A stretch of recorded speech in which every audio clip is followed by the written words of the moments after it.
नाज़रीन, मैं हफ़ीज़ा बहारी आपके साथ हम ख़याल।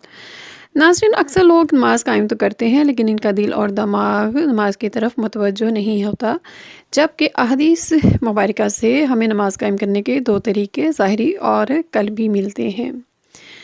हज़ूर पाक हज़रत मोहम्मद सल्लल्लाहु अलैहि वसल्लम ने हज़रत अली अलैहिस्सलाम को फ़रमाया, ए अली, जब तुम नमाज यानी सलात कायम करो तो ये तसव्वुर ज़हन में रखो कि तुम अल्लाह ताला को देख रहे हो, और अगर तुम ये नहीं सोच सकते कि तुम अल्लाह ताला को देख रहे हो तो ये जान लो कि अल्लाह तो तुम्हें देख ही रहा है।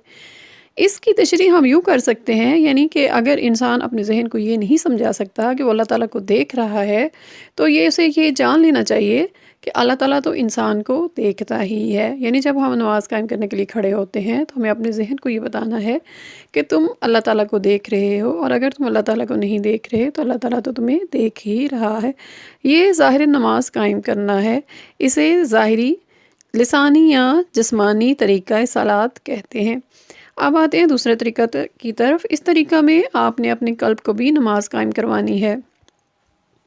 इस सिलसिले में हज़रत मोहम्मद सल्लल्लाहु अलैहि वसल्लम ने फरमाया है कि तुम्हारा क़ल्ब एक बच्चा है।